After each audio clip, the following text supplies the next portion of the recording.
Welcome back, everybody. Okay, Amelia, we've been talking about a lot of trivia today. We had a Where's Danny, right? And trivia is really our big thing here. So I have a nice little trivia question for you right now. How many Colorado and Company members does it take to stump Geeks Who Drink chief editor Christopher Short? It's a big question here.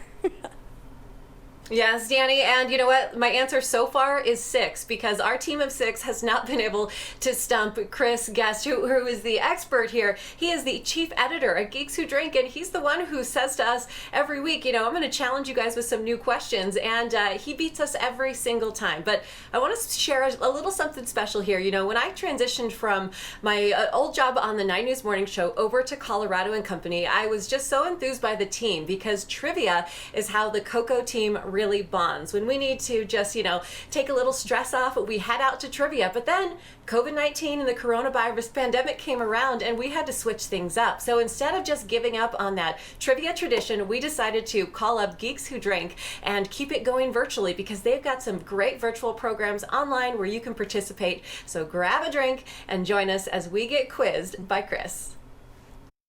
So Chris, welcome back to Cocoa. It's your second time joining us. Tell us what's up with Geeks Who Drink. You guys are still going strong.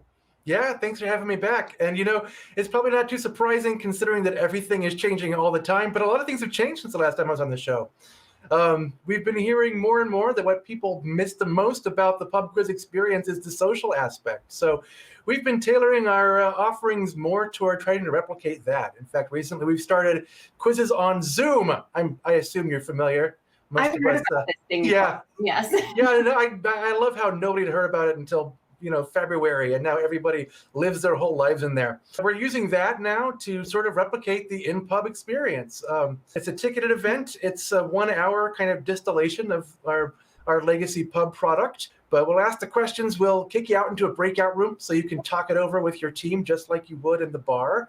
And then there's a live host and there's live scoring, and it's a nice produced thing. So far we've had some great response to that.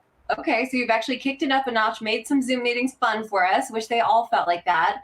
But specifically for Geeks Who Drink, when we're talking about preparing to be an expert in a field like this, how would an expert like you prepare for a big quiz? Oh, you know, that's an interesting question. I get asked that a lot about Jeopardy. And unfortunately, I don't have any really easy answers. There are any number of sort of resources, encyclopedias, that kind of thing that you can study. But ultimately, you know, the way I prepared for Jeopardy and sort of the way I prepared for life is just by reading ever since I was able to, right? And reading as much as I can and digesting just as much knowledge as I can. It's still my number one way to have fun and relax. There's a reason why I don't have much of a suntan. I love it. Well, we're going to bring the rest of the team here in just a second. But Chris, tell us about that Jeopardy background. You're kind of a big deal. You know, not the biggest deal. I am the poorest super champ of all time. They were really murdering us on Final Jeopardy that week. But yeah, no, I won 6 games.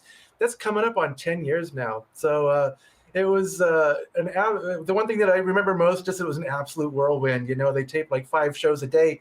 The first one is the first time you've ever done anything like that. And then a day later, they sort of spit you out into the California sunshine, and you're going, what just happened?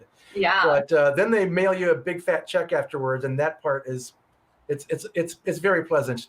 That's where it's at. All right, let's bring the rest of the team in here, and we're going to play some trivia. Absolutely. Come on in, geeks. All right, so I mentioned, of course, we talked about doing the Zoom quizzes. One thing that we're doing especially is these themed quizzes. So rather than just having a general knowledge quiz like our normal product is, we're actually quizzing you on specific things. And it just so happens that a lot of our themes that are coming up are NBC shows. So I brought mostly questions about those things. Yep. I know. If I've ever seen a group of Friends fans, it's this group right here. So we'll start out with a few Friends questions. Here we go. This is from a round we've done called The One with the Roadmap. These are all about episodes that took place outside of New York. So, in LA, Ross once headed to a zoo and got redirected to a movie set while trying to see what old pet monkey of his. Amelia. Marcel. I think that for this, for today's application, you can just shout out the answers. And yes, it is in fact Marcel. I'll let the viewers decide who yelled it first. Oh my goodness. Yep. All right, so when Rachel hopped on a plane to bust up Ross and Emily's wedding, what city was she headed to? London. Yeah. Oh, there's. Yay. Yep. There won't be any confusion about who got that one first. And while visiting Chandler in Tulsa, Monica walked in on him switching the TV from porn to what aquatic animal? Dolphin? Close. Whale. Uh-oh. It was Otters. It was a shark. Oh, shark. There you go. Boo, that's right. a point for you, Chris.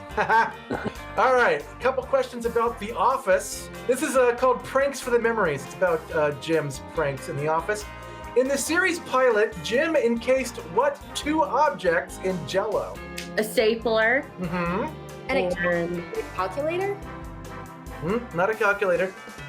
It was something of Michael's, as a matter of fact. The mug. Yeah, that's right. The mug. That's right. That's mug. Yep. The buzz. Oh, we love it. Well, Chris, thank you so much for joining us once again, and tell us how we can learn more about Geeks Who Drink. Well, again, you can find us at geekswhodrink.com, and of course, you can always give us a follow on Facebook and Twitter and Instagram. All of those are good places to find out whatever we're up to, and it's always a lot. All right. Nice diploma behind your head, too. Thanks so much. Yeah. No.